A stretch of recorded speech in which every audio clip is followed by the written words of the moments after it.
What can you say about the trainer, Mikey? You guys lose this time. Hold it. We want another race.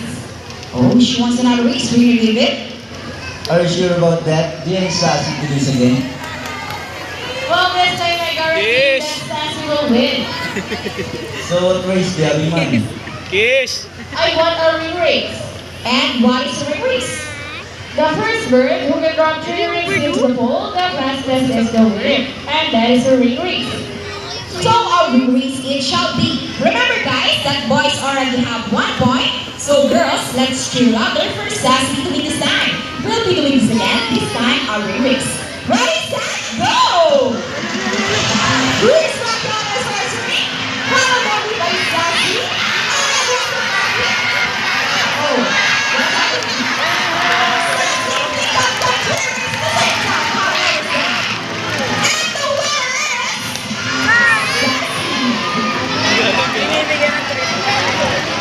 what can you say about the 3 ring David? 3 rings at the same time. You guys cheated. Oh, you cheated? No, we didn't cheat. Sassy used her brain. Oh, so it's true that girls are more intelligent than boys? Oh! As for Rocky and Sassy, trainer David and trainer Mikey. Now, our next highlight bird was rescued by the DNR and was donated here in Manila Ocean Park. So let's all welcome our Rufus Hornbill, G.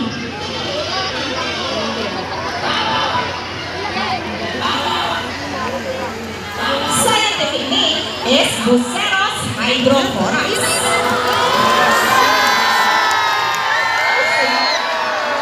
As fruity and often known as salaw. These birds are found in Samar, Leyte, Biliran, and Basilan. In the wild, Rufus hornbill flies a long distance from one continent to another continent. Just like that. Amazing, right? Alright, as for Rufus hornbill, G. Now guys, full of smack. Everyone here knows the mission, right? But before we go on mathematical wizard, I'll be needing 2 numbers between 1 to 50. So any number between 1 to 50. Okay, so first number will be number 9. How about the second number? Okay, second number will be number 10. So the equation is 9 plus 10. Let's see if our mathematical wizard can solve this equation. But first, trainer Mark will shuffle the number.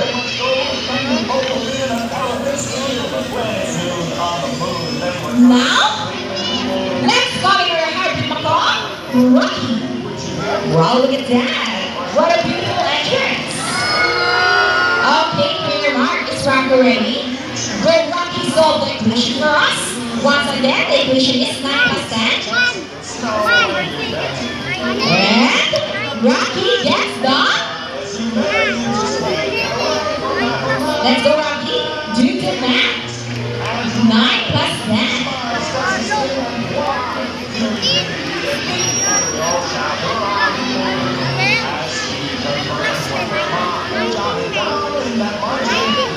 Okay. Let's try it again, right, boy? Okay, once again, the equation is 9 plus 10. Let's go, Rocky. You can do it.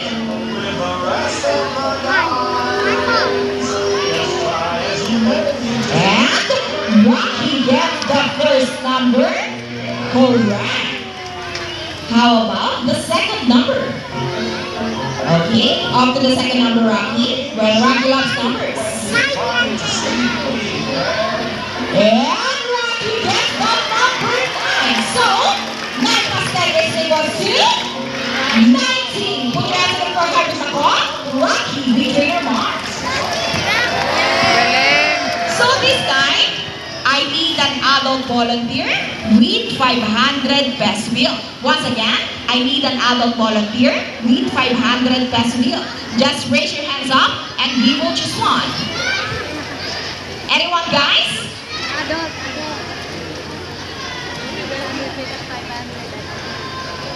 Okay, I think we got one. Please join me here on stage. You will notice the birds in our show are mostly parrots. It is because they are highly intelligent, charismatic, colorful, and musically inclined. They have good memory and can remember even the smallest details.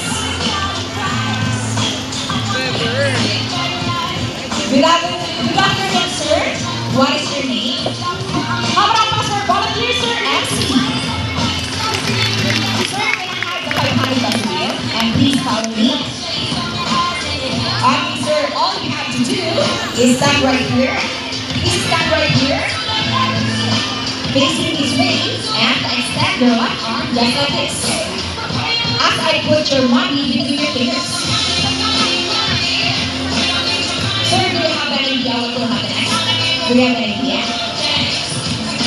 Well, let's see. Now let's call it our money bird. Buddy. Buddy is also our Lulupan scientific name. Buddy flies over. And he gets the money. And flies back. And I think Buddy will donate the money now. Sir, before you go, I have a question for you. Did you know that Manila Ocean Park is also rescue center for birds? No? Well, now you know that your money will go a long way. We are very grateful. Thank you so much. You can now take your seat and enjoy the rest of the show. How about 1,000 peso sign? Everyone? No more? Sir MC, excuse me. Are you okay? You sure? You look so sad. Sir, please come back here. We're just kidding. It's just part of the show. Sir, Buddy's saying something before Buddy gives your money back. He wants to give you a kiss. Is it okay?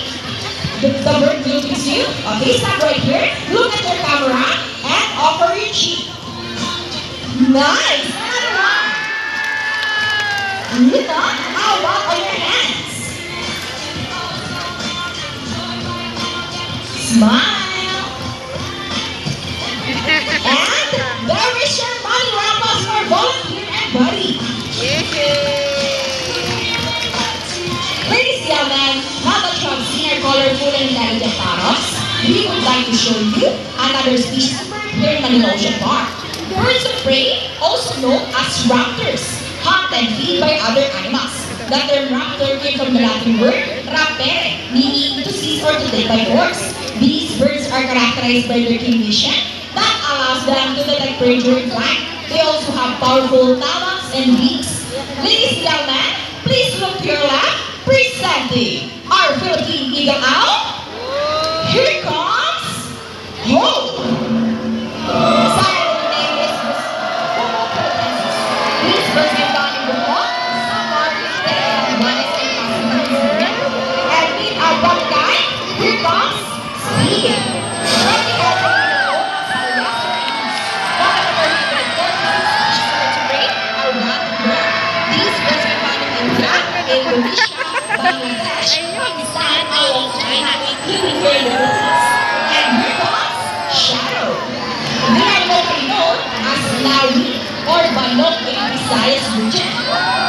And here comes our chicken. And as you can see, now our holy pigeons. They are very its nest and feed our raptors, our chickens, and our woolly pigeons. Here in Ocean Park, we believe there is hope. We only not try to take care of our friends in the sea, but also for those who are in land and air as well. Now, who knows the 3 R's? It's reduce, reuse, and recycle. Very good. So here's a lovely bird once again, and he will show us the proper way to dispose of. Let's go, buddy.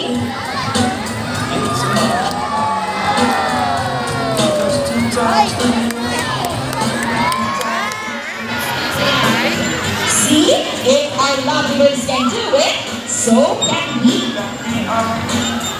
Ladies and gentlemen, we hope you all enjoy the show. Are the birds spectacular? Yes! Well, in our own way, no matter how small the effort, let's exploitation, or even extinction. Please let's all do our part in saving the world.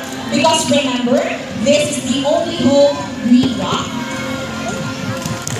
Clap your hands. So let me present the birds and the trainers that make the show possible. Trainer JB